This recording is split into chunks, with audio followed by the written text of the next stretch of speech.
Buenas tardes. Empezamos hoy con este acto, estos diálogos Fundación BBVA, que se han pensado, se han preparado para intentar explorar, saber, conocer más sobre el pensamiento de distintos autores. Y esta tarde vamos a comenzar con José Manuel Sánchez Ron. Yo creo que todos ustedes, casi todos ustedes, conocen bien la trayectoria del profesor Sánchez Ron, pero por si acaso me gustaría, o creo que tiene interés, el que haga una breve presentación para situarnos un poco todos.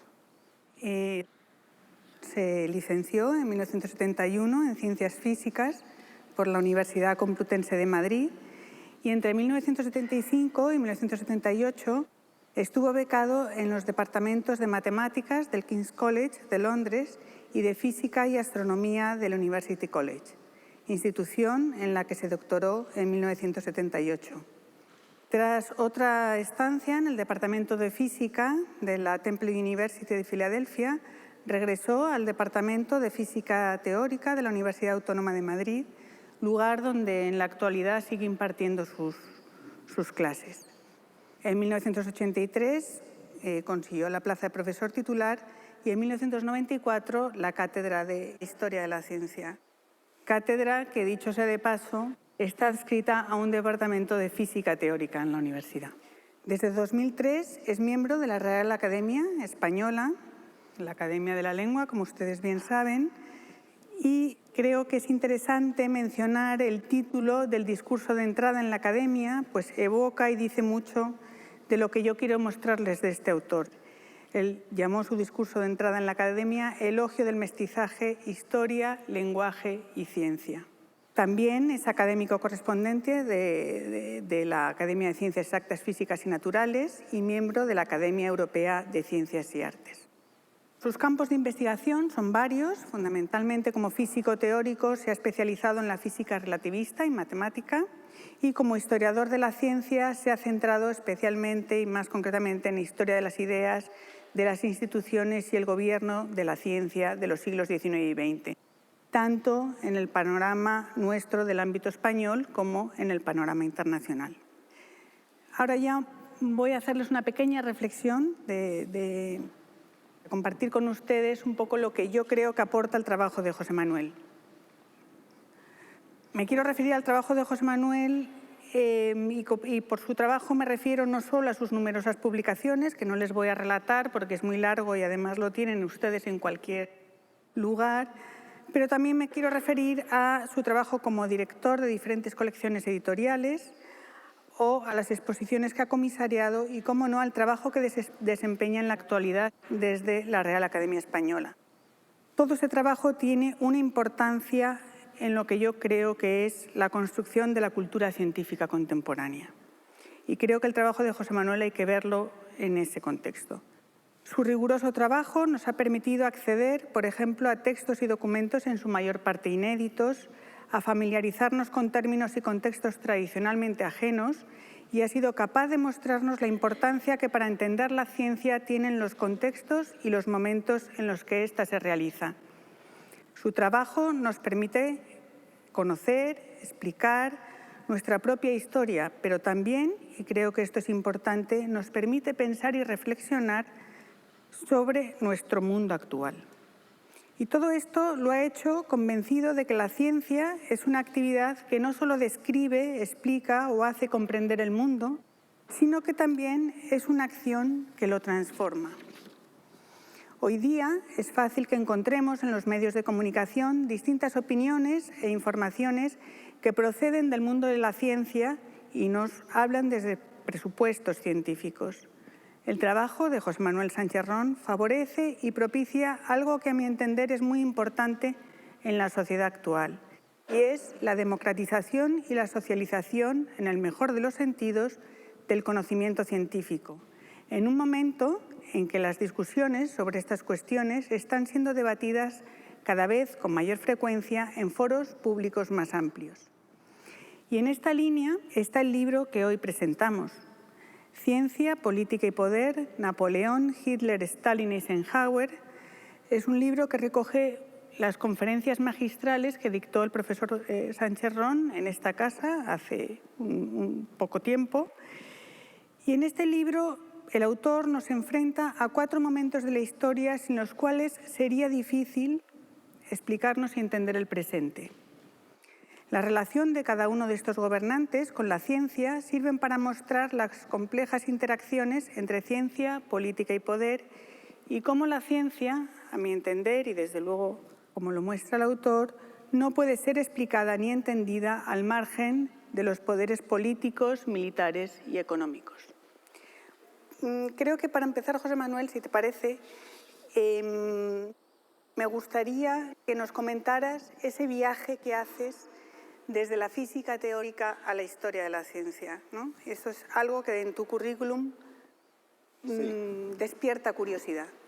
Sí, despierta curiosidad incluso para mí mismo. Yo recuerdo que mi transición de la ciencia a la historia fue larga y probablemente azarosa, como sorprenderá menos el que señale que mi primer libro de historia, allá por 1983, se titulaba El origen y desarrollo de la relatividad. Es un libro, tú has señalado hace un momento como uno de mis intereses la historia de las ideas. Esto es historia de las ideas puras y duras. Ahí no hay contextos políticos ni gobernantes, escasamente algún condicionamiento filosófico. Es lo que se esperaba o lo que yo habría pensado de un científico que comienza a abandonar el escenario donde fue educado y donde empezó a ejercer una profesión. Cuando contemplo aquel primer libro y este mismo y otros, pues ciertamente me doy cuenta cuánto he cambiado. ¿Cuánto he cambiado? ¿Por qué? Yo creo que he cambiado para mejor, pero también soy, en cierto sentido, un hijo de mi tiempo. En 1983, hace bastante tiempo, pero históricamente es un suspiro, la sociedad y ciertamente los científicos, la sociedad no estaba tan impregnada, tan condicionada por la ciencia y la tecnología, estando naturalmente desde el siglo XIX al menos muy relacionada con ella o dependiendo de ella, pero no tanto, no existía esa conciencia social de que, entre otras cosas, probablemente no tenemos futuro, o un futuro que sería reconocible sin la ciencia y la tecnología y que está condicionando de una manera terrible nuestras vidas. Yo creo que he ido apreciando como cualquier otra persona a través de la experiencia social, a través de la lectura y luego a través del descubrimiento de que un descubrimiento es un descubrimiento para alguien no formado en la historia, de que encarar, aproximarte, intentar reconstruir el pasado yendo más allá de la razón científica, introduciendo la razón política, la razón ideológica, económica, la tecnología, en la medida en que podamos distinguir la ciencia, enriquece la perspectiva. Eso probablemente ha sido algunas de las claves. Hay que añadir otra. Tú has señalado que me he ocupado tanto de la historia de la ciencia internacional como de la española. Nunca pensé escribir tanto sobre la historia de la ciencia española como lo he hecho, y tú lo conoces muy bien. Eso, el porqué es fácil de saber o de imaginarse. Simplemente pues hay más oportunidades de acceder a materiales relativos a la historia de la ciencia en España, viviendo en España, que fuera. Y luego también algo que para mí es importante cuando se encara, cuando trabajo en la historia, como un compromiso moral. Tú también has dicho que crees, y yo comparto contigo, me gustaría pensar que te ha influido alguna vez en eso, que la historia no es solo mirar al pasado, sino es un instrumento para construir el futuro. y ahí entra España. Mi preocupación, claro, si uno estudia la historia de la ciencia española, pues la historia de las ideas necesariamente es menor, porque integrando la contribución de España a la ciencia en cuanto a ideas ha sido mejor y es más importante o adquieren un protagonismo mayor preguntas como ¿por qué el retraso de la ciencia española? No, el por qué fulanito hizo esto o aquello. Estas son algunas de las posibles claves de esa transición que ciertamente es muy notoria, aunque quiero dejar bien claro que nunca ha sido no es mi pretensión, desde luego, abandonar completamente o jamás la historia de las ideas, porque yo creo que, por supuesto, no hay historia de la ciencia sin la ciencia, y no podemos olvidar que, por mucho que sean importantes los condicionamientos, las situaciones, los contextos, todo aquello que influye o en lo que se influye a través de la ciencia, que están también las ideas, los experimentos, las teorías, los científicos, las instituciones.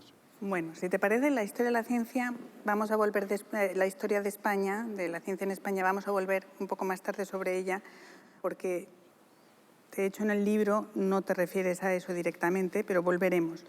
Pero me gustaría que nos contaras si en ese viaje, aparte de tu propia evolución como persona y como pensador y de la propia evolución de la ciencia y de los objetos de estudio, ha habido algunos autores que te han ayudado a dirigirte por un lado y no por otro. ¿Qué autores para focalizar y interesarte más por unos temas y abandonar otros?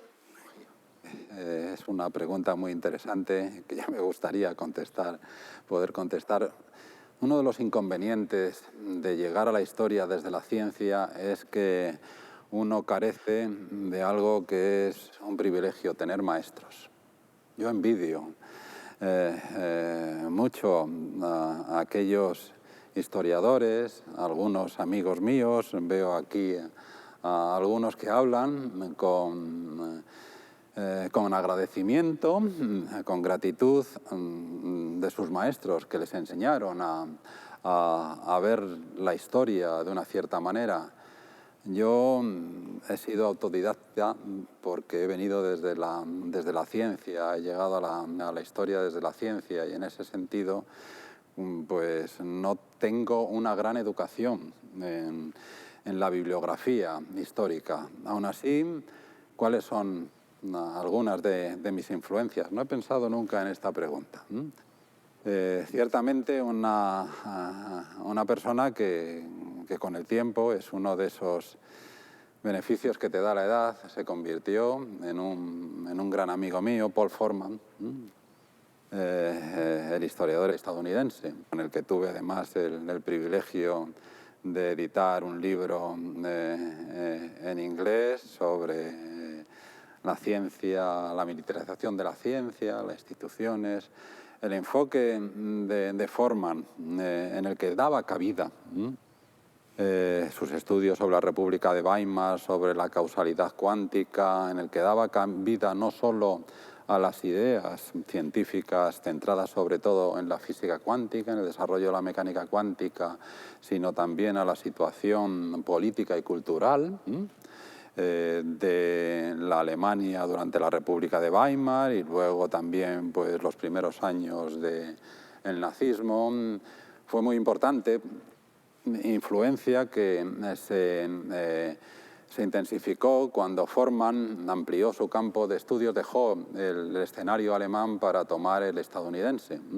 Está claro, yo creo, incluso en este libro, en el capítulo dedicado a Eisenhower, que me ha influido mucho los análisis de Forman sobre el desarrollo, en su caso, de la electrónica cuántica, cómo fue influida durante la Guerra Fría por las necesidades del gobierno y más aún del Departamento de Defensa, el Pentágono, en Estados Unidos. Cómo las decisiones o los intereses políticos influyen no solo en el desarrollo de la ciencia, sino en la dirección que toma la ciencia. unas especialidades frente a otros. Ha sido una guía hasta la fecha constante y muy enriquecedora. También Thomas Kuhn, su famoso libro sobre las revoluciones científicas, fue un modelo por esa manera también más amplia de ver la historia, y también algo que yo, a lo que he llegado sin darme cuenta, es a tratar de expresarme y escribir de una manera clara.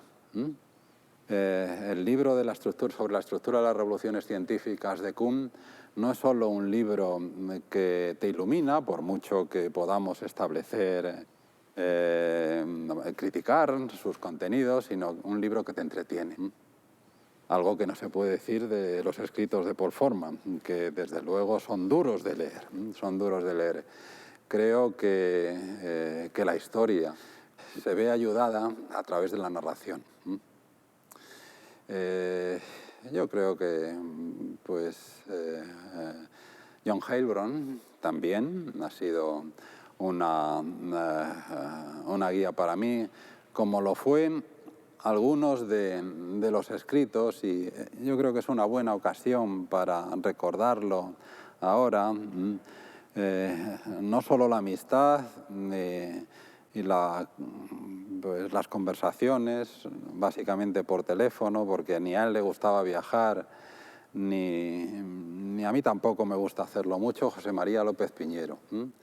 Su libro sobre ciencia y técnica en la España de los siglos XVI y XVII es todo aquello que a mí me gustaría hacer.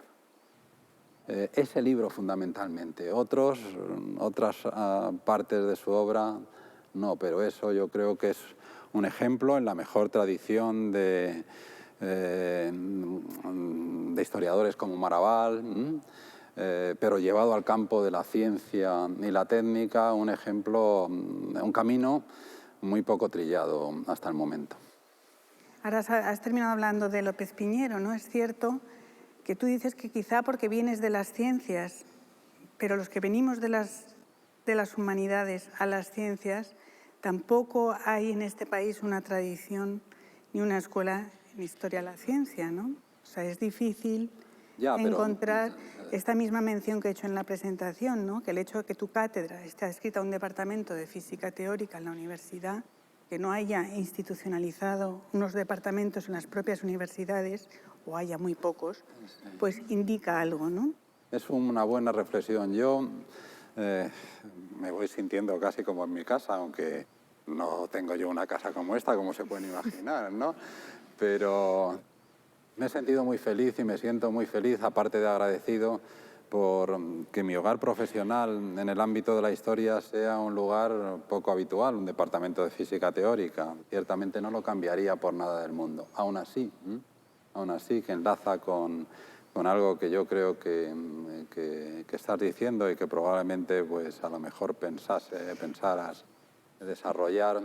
Creo que una de las asignaturas pendientes en nuestro país, en otros menos, pero también es en los estudios de historia, facultades de historia, no dan cabida prácticamente ninguna o insatisfactoria a la historia de la ciencia y la técnica. Desde mi punto de vista no se puede comprender el pasado y desde luego no el presente, y estoy seguro que menos aún el futuro, lo que los historiadores, digamos, generales, por llamarlo de alguna manera, que incluye, por supuesto, historia de la economía, etcétera, etcétera, no se puede entender al margen de la historia de la ciencia y la tecnología.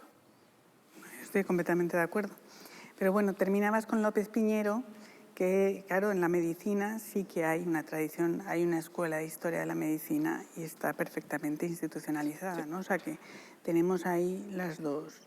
Bueno, volviendo a este viaje que a mí me interesa, ¿no? Y de alguna forma al hablar de Paul Forman ya lo has empezado a expresar, pero me gustaría que nos contaras qué temas en ese viaje te han continuado interesando, de los que has trabajado, y qué otros se han ido quedando en bueno, en los cajones, ¿no?, de tus intereses. Algunos se han quedado arrinconados en ese cajón o baúl donde echas las cosas que no sabes qué hacer con ellas. Algunos por fracaso. Tú sabes muy bien que lo considero un fracaso el no haber podido estudiar la historia del Consejo Superior de Investigaciones Científicas como a mí me hubiera gustado. Yo he estudiado, ¿quién lo diría? Yo desde luego no lo había jamás previsto, algunas de las instituciones más importantes de la historia contemporánea de España, la Junta para Ampliación de Estudios, el Instituto Nacional de Técnica Aeroespacial, el INTA, y contigo la Junta de Energía Nuclear. Pero ahí falta algo, falta el Consejo Superior de Investigaciones Científicas. Lo que he hecho de él es claramente insatisfactorio. Mi fracaso estuvo en la incapacidad de encontrar los necesarios fondos documentales. Ese es un fracaso y algo que creo que no podré resolver jamás. ¿Qué cosas me han continuado interesando? He dicho hace un momento que mi primer libro es un homenaje a uno de mis héroes. Todos tenemos héroes, algunos es Tintín, otros puede ser Napoleón, el mío es Albert Einstein.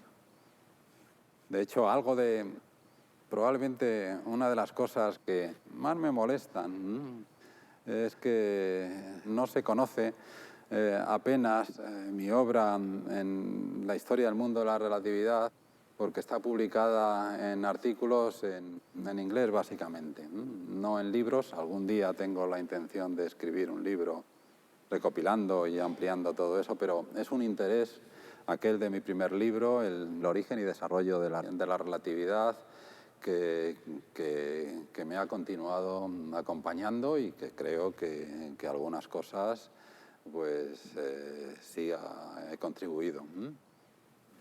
El tema de la ciencia y el poder, las relaciones entre ciencia y tecnología, entre ciencia y política y economía, es algo que nació, no estaba allí. Sería muy bonito decir, ya lo sabía yo, estaba, lo iba a hacer. No pensé en esos términos, pero ciertamente creo que todavía me ocupará un tiempo. Por ejemplo, y me parece que aludías a ello, pero declaro mi inocencia en el sentido de que este libro debe mucho al formato de las conferencias magistrales que tan amablemente me invitó esta fundación, y eran 3 conferencias. Y ya puse 4 políticos, pero ciertamente aquí faltaba claramente, al menos uno era trivial. Franco y la ciencia y la técnica durante el largo régimen del general Franco. Este tema, ciencia, política, economía y poder, es algo que me interesa. Fíjate también, hay algo que no sé dónde terminará, Si nos fijamos, o si yo me fijo, he ido ampliando el rango de mis intereses, pero no porque sea más curioso, más ambicioso, sino porque era inevitable. Si te ocupas de la física, de la historia de la física y sobre todo de la física teórica, pues tienes que prestar atención a las matemáticas. Algo he hecho y pienso hacer más de las matemáticas. Si te ocupas ya de la física teórica, te preguntas, hombre, la física teórica solo es una parte, es la física, y entonces entras en el ámbito de lo experimental. Tenemos aquí ya la física aplicada o la tecnología, que pueden ser lo mismo o no lo mismo. Ya empezamos a ampliar el abanico. Y en todas estas cosas, por lo menos he intentado decir alguna cosa. Luego está la política, la economía. Como hijo de mi tiempo, yo cuando nací, no se había descubierto la estructura del ADN. Soy lo suficientemente viejo, pero no tanto como para eso. Eso es 1953. Consecuencia de ello, como tú sabes muy bien y has señalado, que alguno de mis libros en la segunda edición se vio ampliado con largos capítulos acerca del mundo de la revolución científico-técnica en la que estamos sumergidos, la biológico-molecular o biomédica. También he tenido que ampliar esos intereses. ¿Y ahí a dónde me he visto abocado? A algo con lo que pues en algún momento, y espero tener la oportunidad de tratar más con Rafael Pardo, el director de esta fundación, a la interdisciplinaridad. Yo creo que el mundo, no el mundo que viene, que claramente también, pero el mundo presente, aunque algunos no se hayan dado cuenta, es interdisciplinar. Los programas de estudio de muchas universidades, probablemente de los nuestros, son más próximos al trivium y al quadrivium que al siglo XXI, en el que, por cierto, estamos, como todo el mundo sabe. Entonces, uno de mis intereses que ha nacido es respetuoso con la historia, la interdisciplinaridad.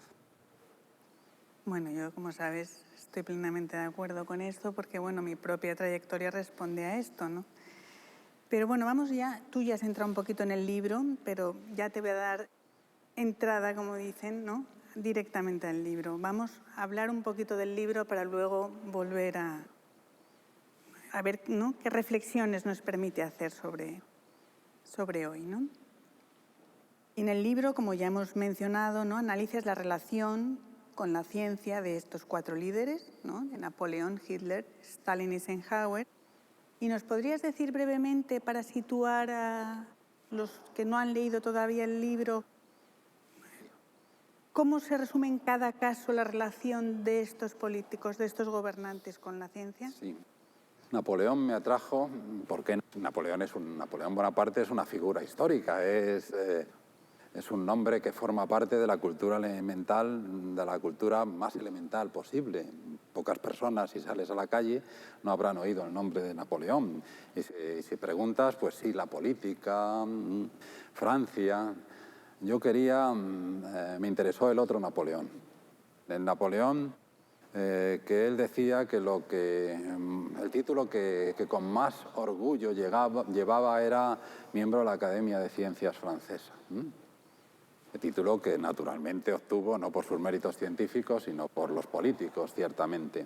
La relación de Napoleón con la ciencia en una época de la historia francesa en la que encontramos, Dios mío, es contemporáneo con Lavoisier, aunque Lavoisier fue víctima de la Revolución, pero luego de Laplace, Lagrange, Monge, Berthollet, la relación que Napoleón mantuvo en un momento en el que la ciencia francesa es probablemente la mejor del mundo. Eso me interesó. Es el político genuinamente interesado por la ciencia. Cuando en 1797, si no recuerdo mal, entra en la Académie des Sciences, dice el poder real, una frase hermosa. No la recuerdo de memoria, ustedes disculpen, mi cabeza no es la mejor del mundo para eso, pero más o menos vino a decir: el verdadero poder es que un país posea todo el conocimiento científico que existe, no que disponga de los mejores ejércitos, etcétera, etcétera. Por lo menos en el plan ideológico eso es una frase hermosa. Y ciertamente Napoleón, y lo demostró sobre todo en las campañas de Italia y la campaña de Egipto, fue de estos políticos, de estos gobernantes que yo trato en este libro y probablemente pues de la inmensa mayoría de los grandes políticos, de los grandes gobernantes de la historia, sea el que de una manera más íntima, más respetuosa y más amplia se relacionó con la ciencia. Hitler es, si uno trata las relaciones entre ciencia y poder, pues es un más, es algo obligado, porque reúne todo tipo de atractivos. En primer lugar, Hitler es la Alemania de 1933 a 1945 es la Alemania heredera de la continuación de la gran Alemania de la ciencia y la tecnología desde el siglo XIX. Es la Alemania de Max Planck, de Albert Einstein, de Fritz Haber, de todo lo que se quiera. Es la mejor, las mejores generaciones en la historia de la matemática, de la física y de la química, la mayor concentración, la mayor y la mejor concentración probablemente de físicos, químicos y matemáticos a lo largo de la historia. Entonces, eso es algo con lo que Hitler se encuentra. ¿Cómo lo trata? ¿Cómo lo trata en un contexto, además, que es interesante porque es otra de las cuestiones que me interesan no solo como historiador, sino como ciudadano? ¿Cuál es la relación de la ciencia con los regímenes políticos, con las dictaduras, con la democracia, con el totalitarismo? Tenemos un ejemplo, además, involucrado enseguida, sumergido en la Segunda Guerra Mundial. Las guerras se relacionan de una manera muy estrecha con la ciencia y con la tecnología. Tenemos aquí, ¿qué podemos decir de esto? Bueno, pues hay mucho que decir. Hitler, al contrario que Napoleón, al contrario también que Stalin, no era un individuo que respetaba, que valoraba o que conociese demasiado ciencia, pero se ve involucrado. Pues esos son temas que trato. Stalin es otro ejemplo de... Bueno, Hitler llega al poder a través de votaciones, de una elección. Stalin es sucesor de Lenin y es en un mundo revolucionario pues muy diferente, en un país en el que por mucho que podamos hablar de Pavlov, de Mendeleev, es decir, de Lobachevsky, científicos rusos del 19 o comienzos del 20 que son en su campo cumbres del pensamiento, pero Rusia y luego la Unión Soviética no es comparable en la época que yo estoy hablando en cuanto a su situación científica con Francia o con Alemania, y sin embargo se convierte en una nación, la Unión de Repúblicas Socialistas Soviéticas, muy poderosa en lo que se refiere a la ciencia y la tecnología. Empieza con Stalin, ciertamente, continúa con Lenin, perdón, y continúa con Stalin. Entonces, ¿qué se puede decir acerca? ¿La ciencia puede florecer en un régimen totalitario? Porque, claro, y también es algo que menciono en el libro, y recuerdo pues, a Merton y a otros, esos estudios cuya tesis es la ciencia solo puede florecer en libertad. Bueno, la ciencia floreció en el régimen totalitario de Stalin, es decir, también puede florecer sin libertad. Eso desde el punto de vista más amplio. Y luego, pues Stalin estaba genuinamente interesado en la ciencia. Cometió errores, claramente. El ejemplo bien conocido es el de Lysenko. Todos estos, además, casos tienen un trasfondo sociológico, político, económico, social. Claro, es clarísimo. Es, digamos, pues lo que todo historiador quiere. Encontrarte ejemplos que los puedes analizar desde muy diversos puntos de vista. El caso final de Eisenhower es que hay tantas avenidas de pensamiento o de trabajo para aproximarse a ello. Eisenhower es un general, un militar, que viene de la experiencia de una guerra altamente tecnificada, la guerra del radar y la bomba atómica, como es la Segunda Guerra Mundial, que llega al poder en 1953 a la presidencia de Estados Unidos. Lo mantiene, si no recuerdo mal, hasta 1961 o algo así. Bueno, Eisenhower tiene que enfrentarse a su formación, no es como en el dominio de la ciencia y la técnica era deficiente, pero un general de mediados del siglo o de la década de los años 20, 30 o 40 del siglo XX no puede, en Estados Unidos no puede ser, además es la guerra de la aviación, no puede ser completamente ignorante en estos temas, o sea que su formación es mucho más avanzada en estos ámbitos que la de Hitler, pero Eisenhower se ve enfrentado, no lo busca, pero ¿qué hacemos con la era atómica? El legado de la bomba atómica, ¿qué hacemos? ¿Avanzamos en la nuclearización del país y en las relaciones internacionales o no? Se ve enfrentado también en la guerra, en ese confrontamiento que es la Guerra Fría, con el lanzamiento del Sputnik por la Unión Soviética en 1957. ¿Qué hacemos? Las reacciones, y luego Gagarin en 1961. ¿Qué hacemos? Pues Eisenhower, un personaje. Yo pertenezco a una generación, lo digo, que vio aquellos que de una manera u otra se vieron influidos por el 68. Todo lo militar es malo, es perverso, viva la paz, la libertad, el amor fraternal, algo de eso. Pertenece a mi generación y desde luego con mucho orgullo, dicho sea de paso. Pero la historia me ha liberado de algunos prejuicios. Lo digo esto porque, pues, de entrada vería a un militar llegando a la presidencia de Estados Unidos, Dios mío, pues le das además unos instrumentos que ningún gobernante ha tenido en la historia, como es primero la bomba atómica, la de fisión, y luego no olvidemos que es un legado también de Truman, la bomba de hidrógeno, la de fusión. ¿Qué hace pues Eisenhower?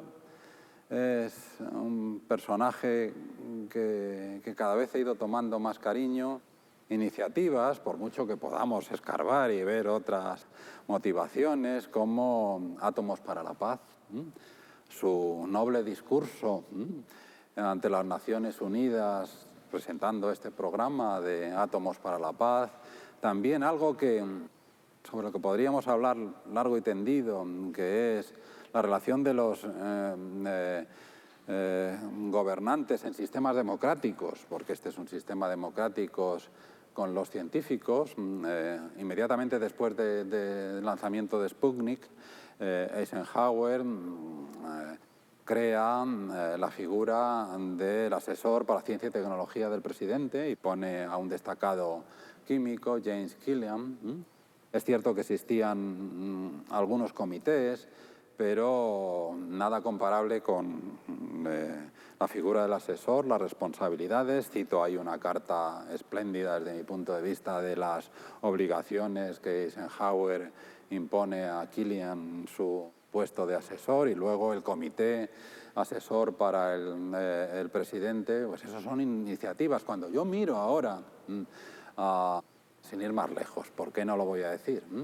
A nuestro Parlamento, al Congreso de los Diputados o a nuestro Senado, no veo a nuestros gobernantes, sean del partido que sean, no veo, es posible que sea por ignorancia mía, no lo niego, pero no veo que recaben la información adecuada a tiempo completo de científicos muy distinguidos, cuando vivimos en un mundo en el que, mal o bien, con éxito o fracasando, como decía al principio, y eso creo que nadie lo negará, estamos condicionados, que no ya influidos por la ciencia y la tecnología. Bien, pues estos son algunos de los atractivos que han hecho, que hicieron que me fijase en estos diferentes personajes de estos políticos. Bueno, creo que has tocado por lo menos 3 cuestiones claves que a mí me parecen que analiza el libro y que las analiza divinamente, que es la relación de ciencia con la guerra y la guerra con la ciencia con la ideología y muy unido ahí la ciencia y poder político y regímenes políticos, ¿no? Yo quería que entráramos en estos temas y no sé si sabes que hoy celebramos el Día Mundial de la Ciencia para la Paz y el Desarrollo. Es cierto, como has expresado, que estos 4 personajes son militares o de formación militar y, bueno, que establecen esta relación, ¿no?, tan particular entre ciencia y guerra, ¿no? Has hablado ya un poco de los vínculos, ¿no?, que pueden establecerse entre ciencia y guerra, pero y has entrado un poquito, pero te has quedado en las puertas de algo que podríamos llamar algún ejemplo histórico, como es el de Átomos para la Paz, de Ciencia para la Paz, ¿no? Además de Átomos para la Paz, que es así algo más conocido, ¿hay algún otro ejemplo histórico de Ciencia para la Paz que nos puedas contar? Es una pregunta complicada, mientras que es... Porque Átomos para la Paz es Ciencia para la Paz, pero con algo de engaño, ¿no? Claro, Hay un claro. giro completamente político, ¿no?, Claramente. de una tecnología que no se piensa para la paz, ¿no?, pero que se hace un uso de esa tecnología para la paz. Sí. Entonces, bueno, Sí. es interesante quizá contar, ¿no?, a mí me parece muy interesante sí. el uso de nuevo del poder de esa tecnología que tiene un origen completamente ajeno a lo que luego, ¿no? Sí. No. Lo que pasa es que es una pregunta interesante, pero difícil y no tramposa, no por cómo me la has hecho tú, sino por la manera de cómo se plantea. Es muy fácil identificar la ciencia y la guerra, o aquello que la ciencia y la técnica han aportado al desarrollo de las guerras. Fritz Haber es el padre de la guerra química. La química es un instrumento para la guerra. El proyecto Manhattan produce las bombas que se lanzan sobre Hiroshima y Nagasaki. Y podríamos seguir, pues, con todo tipo de ejemplos. Existen casos similares que uno pueda decir para la paz. Naturalmente existen ejemplos y asociados a la energía nuclear, de científicos que intentan establecer, influir para un mejor entendimiento, desarme, etcétera. Pero no entiendo que esa sea la pregunta. Y sin embargo la voy a contestar. La voy a contestar de una manera que estoy seguro que a muchos no les parecerá satisfactoria, pero en la que creo. La ciencia ha suministrado de una manera discreta pero eficaz, continuamente. Es, de hecho, el mejor de lejos instrumento que la humanidad ha inventado para esa función. Ha producido recursos que han favorecido condiciones para que los pueblos o los individuos vivan en paz. Es decir, tengan las suficientes elementos para subsistir con dignidad. Con dignidad y además con una buena salud. Muchos de los conflictos que han conducido, no todos, por desgracia, porque por lo menos esos los podemos entender. Es malo, pero si se lucha por algo que necesitas, es una guerra no justa, pero desde luego yo lo puedo comprender, comprendo mucho peor aquellas guerras que son fruto de la ambición, del egoísmo, de la estupidez.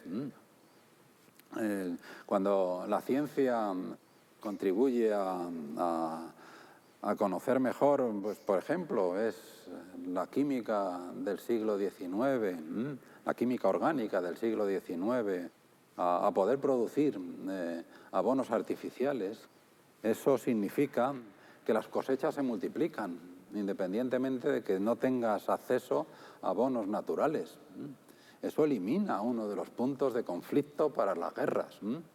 Cuando si mejoras la condición, la salud, pues puedes encontrar, permite a mucha gente tener la paz de espíritu para reflexionar.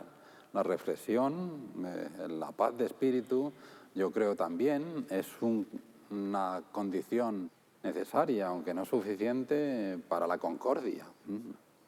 Pues en ese sentido podría multiplicar los ejemplos. Ahora mismo tenía uno en la cabeza que yo creo que era irrebatible, pero que se me ha ido. Sí, porque el segundo que has puesto a mí no me convence del todo, ¿no? Uno de los grandes dilemas hoy en día, ¿no?, en la actualidad, son los transgénicos.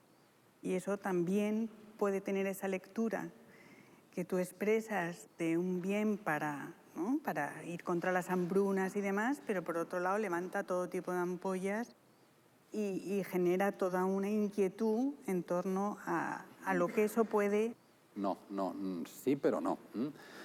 Hay un proverbio árabe o no sé qué, que un cuchillo de la cocina anda solo al estómago de un enemigo. El cuchillo, pues un cuchillo en una cocina es algo... Es la eterna ambivalencia de la ciencia. Bueno, claro, en el caso de los transgénicos, podríamos hablar, se pueden enfocar desde una manera como fruto de la avaricia de unas cuantas multinacionales que con gran rapidez pretenden introducir en el mercado una serie de productos que además el agricultor debe comprar cada año, etcétera, etcétera, sin que se hayan sometido a las suficientes pruebas, etcétera, etcétera. Esa es una lectura, pero otra lectura es una lectura que no podemos olvidar y además no podemos, como dicen también los anglosajones, tirar al niño con el agua del baño, es decir, tirar los transgénicos porque tenemos, desde mi punto de vista, precauciones, ofrece en buenas manos, y eso, las buenas manos, no es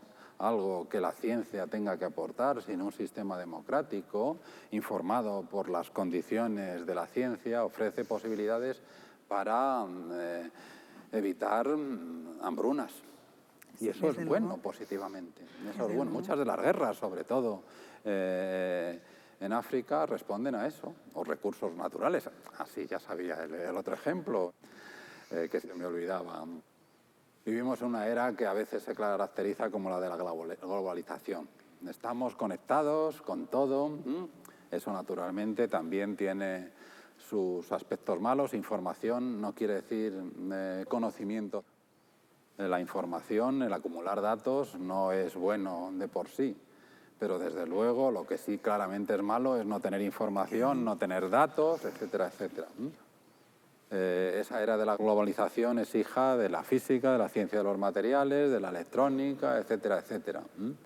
Tenemos ahí un instrumento también para entendernos, para comunicarnos. Otra de las fuentes de las guerras es estar sujeto a la propaganda. De hecho, una de las tensiones que se ve ahora, uno de los problemas en algunos de los países es que intentan cerrar las comunicaciones a través de Internet a sus ciudadanos para que continúen ensimismados o sean fáciles víctimas a la propaganda oficial. Eso también, aunque no se haga hincapié, yo creo que es un servicio impagable de la ciencia a la causa de la paz. La causa de la paz, naturalmente, no es fácil, es mucho más fácil la causa de la guerra. Un salvaje, con los instrumentos adecuados, y ha habido muchos a lo largo de la historia, producen guerras. Es mucho más fácil, sí. Mantener la paz. Bueno, volvamos al libro, ¿te parece? Y a las ideologías, ¿no? Que ahora con esto que mencionabas de la propaganda vuelve otra vez, ¿no? En el capítulo de Hitler, que dedicas a Hitler, quizá es el donde más se expresa esta tensión, esta relación entre ciencia e ideología, ¿no? ¿Cómo crees que puede influir en la ciencia y en las tecnologías las ideologías? Y al revés, ¿cómo puede hacer la ciencia cambiar o contribuir a reforzar las ideologías? O sea, esa doble dirección. Yo creo que las ideologías en su relación con la ciencia y la tecnología son muy dúctiles y que son capaces de acomodar prácticamente cualquier resultado o tendencia científica.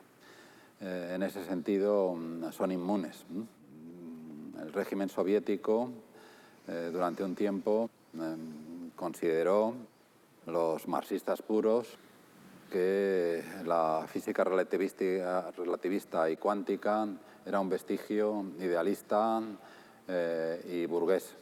No tuvieron problemas en mantener las bases ideológicas, o por lo menos la orientación ideológica, cuando se dieron cuenta que eso era un problema para el poder, para su poder militar y, en ese sentido, político, poder industrial, poder militar. Es, en cierto sentido, como las filosofías. La filosofía. Uno de los trabajos que hice últimamente es la recepción de las ideas de las teorías relativistas, la relatividad especial y la relatividad general, entre los filósofos británicos en la década de los años 20. Lo curioso del caso es que todos los filósofos, independientemente de sus puntos de vista filosóficos, decían: la relatividad confirma mis teorías, mis planteamientos filosóficos. Como Bertrand Russell dijo, eso no puede ser verdad en general. Yo creo que desde el punto de vista de la relación ideologías, ciencia y tecnología es algo parecido. La pregunta recíproca. ¿La ciencia se puede ver condicionada por las ideologías? Sí. Sí. La ciencia es un fruto delicado. Es duro de pelar, pero es delicado. Hace un momento apunté, a propósito de Paul Forman, a que, bueno, pues cuando uno mira el desarrollo de la física, me limito en conjunto de las ciencias en el periodo que va aproximadamente de 1940, claramente 45, a 1970, encuentra unas disciplinas que prosperan más que otras. ¿Por qué? Por la dinámica interna del desarrollo de esas disciplinas, o porque hay una presión por parte en este caso del gobierno federal y de las industrias, para que se desarrollen esos tipos de intereses. Mi respuesta es que claramente sí. Eso lo tenemos en la electrónica y en la física de altas energías.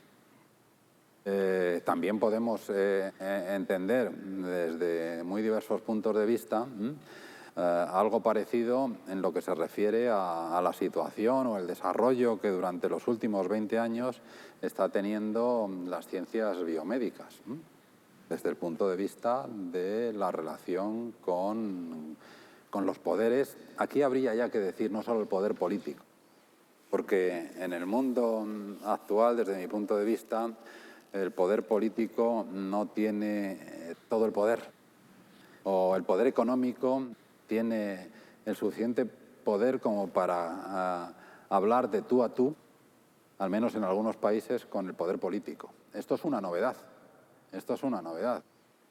El poder, antes quien tenía el poder, y ese era el político, tenía todo el poder. Ahora no es verdad, como estamos viendo además en el caso de la crisis económica de los últimos años. Es un conflicto provocado desde la economía, y el poder político ha tenido que transigir o ayudar, porque no podía evitarlo, al poder económico. Me ha gustado esto que dices de que la ciencia es un fruto delicado. Y en el capítulo dedicado dedicado a Hitler, muestras que hay, por ejemplo, otros factores que influyen en el desarrollo científico, también aparte de otros muchos factores, ¿no? Y uno de ellos es curioso porque hablas, a diferencia y comparándolo con el caso de Estados Unidos, en la forma de trabajar y de organizarse los estudios, en el caso de la física, concretamente, ¿no? Entonces, esto es interesante porque, primero, es algo que en principio nadie se plantea, ¿no? Piensa que la ciencia tiene fuerza por sí sola y va y viene, ¿no? Y por otro lado, es interesante por lo que podemos aprender de ello hoy en día, ¿no? Cómo estas estructuras y cómo las instituciones y cómo están organizadas pueden favorecer o no favorecer el desarrollo científico, ¿no? Y esto unido a la cuestión ideológica, ¿no? Que también, como muestras en el capítulo de Hitler, ¿no? Todo ese trasiego por decirlo de una forma suave y cariñosa, de científicos alemanes a Estados Unidos, ¿no? ¿En qué medida también influye en el cambio de peso en la ciencia, en el nuevo panorama, mapa mundial, ¿no? Que después de la guerra se abre, ¿no? Que pasa el peso de Europa a Estados Unidos, ¿no? Entonces, esas dos cosas es interesante, y sobre todo para traerlas también hoy en día, ¿no? Sí, sí, claro, lo que es una cuestión también muy interesante, que de nuevo la voy a contestar no como planteándolas desde un punto de vista más general, no como una iniciativa de los propios científicos, ¿no? Sino como pues, algo que transpira, que les penetra desde el conjunto de la sociedad. Me explico. Y les explico sobre todo. Ana hacía referencia, en el caso de Alemania, a un tipo de investigación que estaba centrado en el Herr Professor, el mandarín, el Instituto de Investigación, en el que reinaba supremo sin ningún tipo de cortapisas. Era el que mandaba. Y además su enfoque, su manera de hacer ciencia, pues era muy estructurada según sus intereses, cerrada en cierto sentido. Si era teórico es la teoría, si es experimental es el experimento. Son al fin y al cabo los herederos de una mentalidad que podemos encontrar sobre todo en filósofos. Son los herederos poco más o menos en la manera de trabajar de los Hegel, incluso podríamos decir de los Nietzsche, y además funciona muy bien durante un tiempo. Y eso se contrapone, es a lo que aludía Ana hace un instante, al estilo al estilo de trabajo en Estados Unidos con el que se encuentran algunos de estos exiliados alemanes cuando cambian su lugar de trabajo de Alemania a Estados Unidos. Hay una carta hermosísima. Arnold Sommerfeld, un tipo por el que yo tengo devoción, uno de los pocos grandes de aquella época que no fue premio Nobel de Física, pero fue, aparte de notables contribuciones a la física, el maestro de Heisenberg, de Wolfgang Pauli, de Hans Bethe, de Paul Debye. Bueno, solo por eso ya merecería recordarse, pero cuando se jubiló, se va a retirar ya en los años, pues finales de la década de los años 40, después de la guerra. Su cátedra era en Múnich, el gran instituto de física teórica de Sommerfeld. Piensa en quién quiere como sucesor. Y escribe a Hans Bethe, instalado entonces, origen judío, fue uno de los que tuvo que abandonar Alemania, a Bethe ofreciéndole volver a Alemania y ser su sucesor en la cátedra. Y Bethe le contesta una carta profundamente respetuosa, conmovido.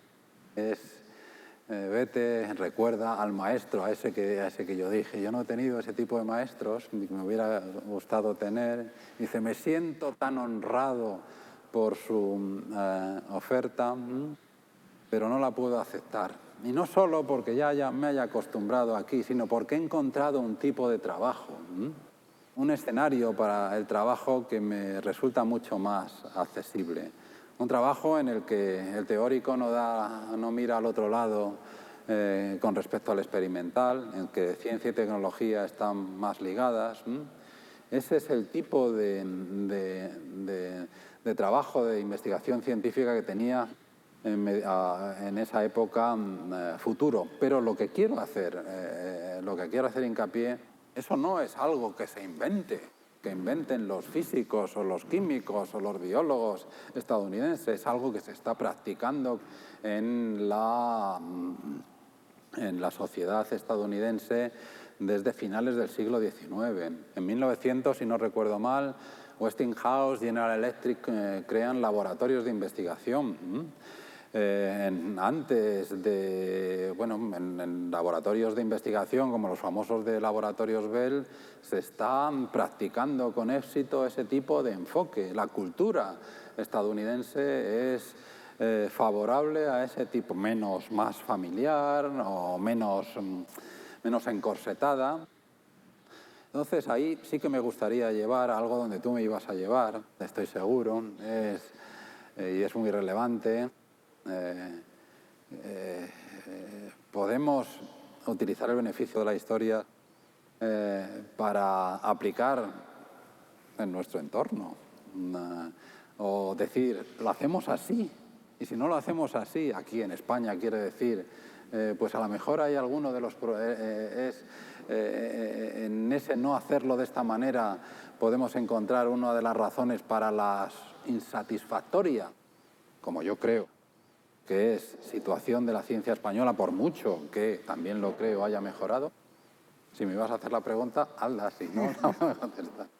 No, bueno, sí, bueno, iba por ahí, claro, o sea que, pero ya la has contestado de alguna manera, ¿no? O sea que me parece que tampoco merece la pena entrar.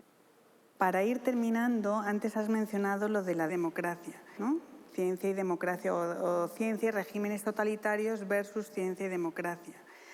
Me ha sorprendido, ¿no? Porque parece que cuestiones como la crítica, la información, la libertad, la transparencia, son ideas que sin duda pues, favorecen y enriquecen el hacer científico, ¿no? El quehacer científico. Y son ideas que están presentes en regímenes democráticos y no tan presentes en regímenes totalitarios, ¿no?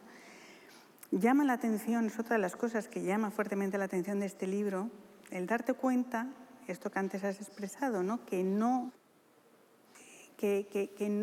está tan clara esa doble dirección, ¿no? Pero bueno, quería... Si me dejas sí, bueno, una cosita. Claro, es que hay que ver de qué se está hablando. La física puede prosperar sin mayor problema porque, entre otras cosas, los Stalins, los Khrushchev, los Hitlers le dejan en un régimen no democrático.